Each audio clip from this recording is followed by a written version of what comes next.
खूप जण असे आहेत ना, की ज्यांना त्यांच्या आयुष्यामध्ये प्रचंड त्रास होतो. म्हणजे त्रास कसला होतो नेमकं कळतही नाही. ब्लड टेस्ट केल्या त्यात काही निघत नाही. डॉक्टरकडे जाऊन आल्यावर पण काहीही बरं वाटत नाही. पण त्यांना काहीतरी होत असतं. तर मंडळी, हे कसले सिम्प्टम्स आहेत हे जाणून घ्यायचं असेल तर व्हिडिओ मात्र शेवटपर्यंत पाहायला पाहिजे. तत्पूर्वी मिस्टिकल एरा या माझ्या चॅनलमध्ये माझ्या सर्व लाडक्यावर अगदी मनापासून स्वागत आहे.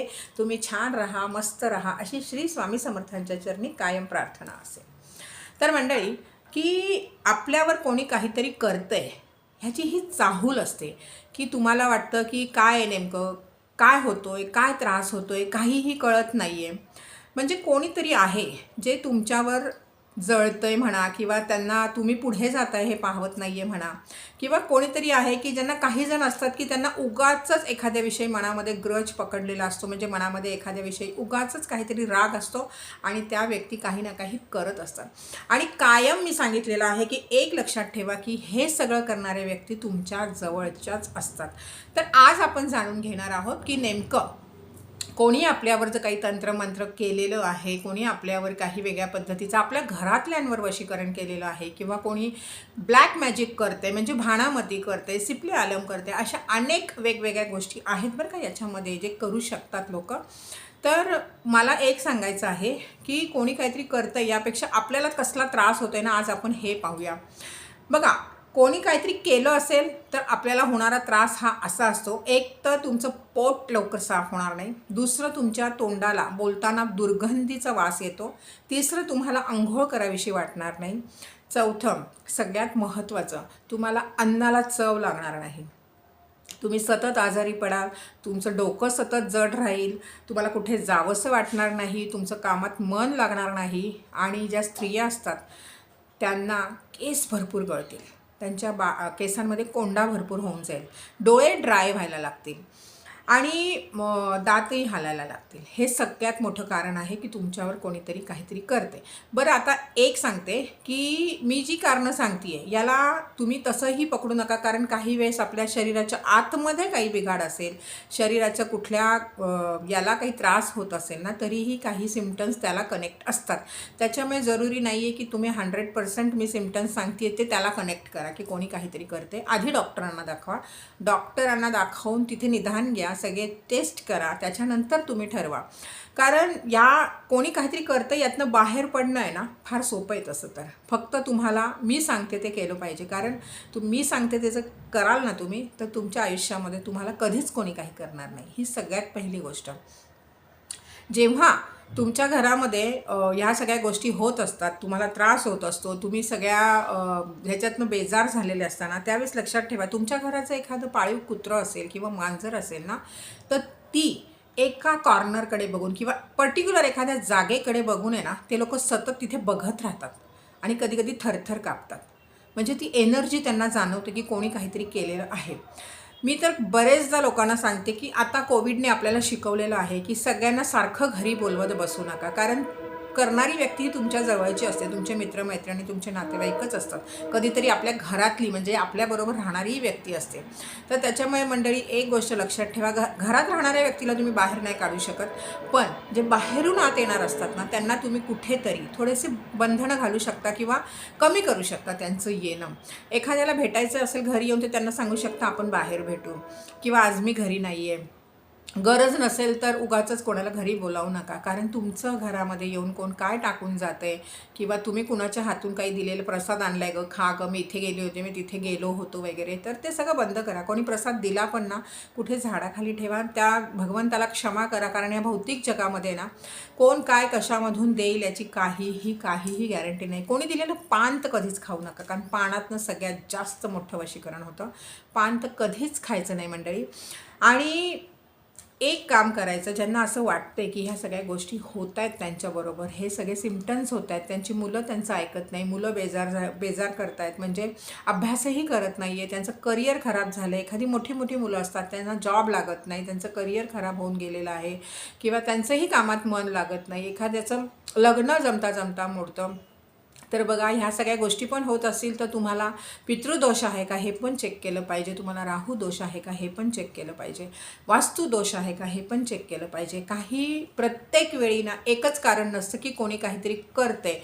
पण मी सांगू ना, कोणी काहीतरी करतं हे फक्त 10% लोकांवर झालेलं असतं. 90% लोकांना ना हे सगळे दोष आलेले असतात. किंवा घरामध्ये आपण वाटेल तसं आपल्या तोंडातनं कसे पण शब्द काढतो, वाईट वाईट शब्द काढतो. की बऱ्याच बायकांना मी पाहिले, बऱ्याच पुरुषांना मी पाहिलेलं आहे की ते त्यांच्याकडे काम करणाऱ्या लोकांशी नीट बोलत नाहीत. किंवा ह्या सगळ्यांची ना शिव्याशाप असतात, लक्षात घ्या. त्यांचं पण मन कुठेतरी दुखावलं ना तर तुमचं पूर्ण घराण्याला ते फेडावं लागतं. कोणाला अश्रू दिले तर त्याचे अश्रू तुम्हाला लागतात, तेही तुमच्या अख्खं पुढच्या पिढीने पिढी ते सगळं फेडायला लागतं. तर एका व्यक्तीला दुखवण्या इतके तुम्ही वाईट नसाल असं मी मनामध्ये माझ्या पकडते की. आणि जर तुम्ही तसं करत असाल तर या क्षणापासून माझा हा व्हिडिओ तुम्ही पाहत असाल तर नक्की थांबवा. कारण अशी जी लोकं करतात ना त्यांना सगळ्यात मोठं भयंकर भोगावं लागतं. त्यांचं म्हातार पण खराब होतं आणि परत त्यांच्या पुढच्या पिढीलाही याचा त्रास होत राहतो.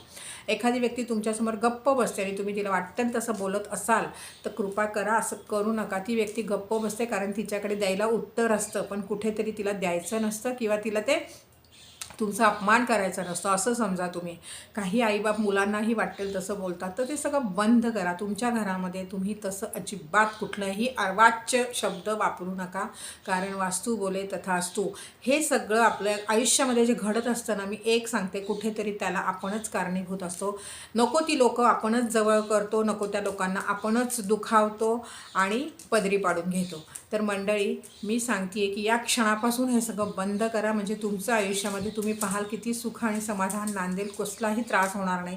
आणि सगळ्यात महत्त्वाचं आहे की ज्यांना खरंच जे 10% लोकं आहेत आणि जेन्युअनली त्यांना हे सगळे त्रास होत आहेत ना, तर त्या लोकांनी आहे ना दररोज 21 वेळा, एक ॲमेझॉनवर ब्लॅक कलरची मेणबत्ती मिळते, 21 वेळा 21 दिवस ते करायचं आहे तुम्हाला. एक ब्लॅक कलरची मेणबत्ती घ्यायची आहे आणि आपल्यावरनं स्वतःवरून अँटी क्लॉकवाईज म्हणजे घड्याळाच्या उलट्या दिशेने 7 वेळा पूर्ण फिरवायची आहे ती मेणबत्ती. आणि ती मेणबत्ती फिरवून आहे ना घराच्या बाहेर एक छोटीशी प्लेट घ्या आणि त्याच्यावर जाळून टाका. आणि मेणबत्ती उरली, ठीक आहे, जर ती उरली मेणबत्ती तर प्लीज मला कॉमेंटमध्ये त्याचा काय शेप आला आहे ना मला कॉमेंटमध्ये नक्की टाकत जा. कारण मी ती रीड करीन की नेमकी तुम्ही तुमच्यावरनं उतरवलेली मेणबत्ती नेमकी कुठल्या शेपमध्ये आलेली आहे, मला रीड करावी लागेल. मी तिथेच उत्तर तुम्हाला कॉमेंटमध्ये देईल. अदरवाईज माझी लिंक आहे दिलेली व्हॉट्सॲपची, त्याच्यावर प्लीज मला फोटोज पाठवा. त्या फोटोला बघून पण मी तुम्हाला त्याच्यावर नेमकं काय आहे ते मी सांगेन. पण मला कॉल करू नका, कारण कॉल घ्यायला मी नसते, तो मोबाईल माझ्या टीमकडे असतो. माझी टीम मला ते फोटो पाठवते आणि तुम्हाला मी माझ्याकडनं रिप्लाय देईन, ठीक आहे. तर हे तुम्हाला 21 दिवस रोज करायचं आहे. पुन्हा एक आठवड्याचा गॅप घ्यायचा आहे, पुन्हा 21 दिवस करायचं आहे. आलं लक्षात? तसं करायचं. आणि ज्यांना प्लीज मेणबत्तीचा खर्च करता येत नसेल ना, त्या लोकांनी 21 दिवस पाण्यामध्ये जाड मीठ टाकून आंघोळ करा, जाड मीठ. ओके. कारण खरं तर मेणबत्तीच हवी आहे, पण त्याला पर्याय नाही आहे दुसरा कुठला. पण तरीही मी सांगते की जाड मीठ पाण्यामध्ये टाकायचं, 21 दिवस त्या पाण्याने आंघोळ करायची. दुसरं आहे की सतत अशा 11 पौर्णिमा तुमच्या झाल्या पाहिजेत की हनुमानाच्या देवळात जायचं, ठीक आहे. छायादान मी सांगितलेलं आहे. छायादान म्हणजे काय आहे की एक राईची तेलाची बॉटल आणायची आहे, ती तेल घरी, छोटीशी बॉटल आणायची, ती तेल घरी आणायचं, पातेल्यात ओतायचं आणि त्याच्यामध्ये ज्या व्यक्तीला त्रास होतोय आणि त्याचा चेहरा पाहायचा. आणि चेहरा पाहताना त्याने आपल्या आज्ञाचक्रातनं संपूर्ण त्रास जो होतो त्या तेलामध्ये सोडायचा आहे. आणि ते तेल पुन्हा त्या बॉटलमध्ये भरायचं आहे आणि मनात हा विचार करायचा आहे की मला होणारा त्रास सगळ्या या तेलामध्ये निघून गेलेला आहे. निघून गेला म्हटल्यावर ते तेल भरलं आपण बॉटलमध्ये, झाकण लावायचं आहे, मारुतीच्या देवळात पौर्णिमेला जायचं आहे बरं का. पौर्णिमेला जायचं म्हणून पौर्णिमेच्या एक दिवस आधी ती बॉटल आणा. पौर्णिमेला जायचं आहे आणि त्या दिवशी तिथे जाऊन मारुतीचा जो दिवा तिथे लागलेला आहे, देवळामध्ये दिवा लावलेला असतो, तिथे त्या दिव्याला अर्धं तेल ओतायचं आहे.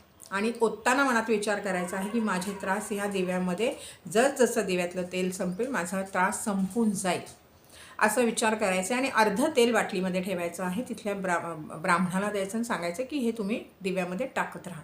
आणि हेच मनात भाव ठेवायचे की जसं तेल जळेल माझा सगळा त्रास संपत चालला आहे, ठीक आहे. आणि हे फक्त पौर्णिमेला करायचं. कारण छायादानची पद्धत जी मी मागे सांगितलेली आहे ती मंगळवार शनिवारीही तुम्ही करू शकता, पण खास करून जो वेगळा त्रास जो लोकांना होतो ना त्यांनी फक्त पौर्णिमेला हे करावं. आणि अशा 11 पौर्णिमा त्यांनी करावं, लक्षात घ्या. 11 पौर्णिमा आणि त्याहूनही नंतर जर थोडा थोडा त्रास होत राहिला तर 21 पौर्णिमा तुम्हाला करायच्या आहेत तेलाच्या. छोटीच बॉटल आणायची आहे, फार खर्च करू नका. ठीक आहे. बरं, आणि वेगवेगळे जर दोष असतील, वास्तुदोष आहे, राहू दोष आहे, तुम्हाला पितृदोष आहे ना, तर त्याच्यावर माझा व्हिडिओ ऑलरेडी आहे, तो तुम्ही प्लीज पाहून घ्या. अमावस्या पौर्णिमेचे व्हिडिओ, त्याच्यात मी बऱ्याच वेगवेगळ्या तऱ्हेने समजावलेलं आहे की आपल्याला ह्या सगळ्या दोषांपासून कशी मुक्ती मिळेल. मंडळी, करण्यासारखं खूप असतं, पण मुळात स्वतःवर विश्वास ठेवा की आमच्यावर कोणीही काहीही करू शकत नाही. आलं लक्षात.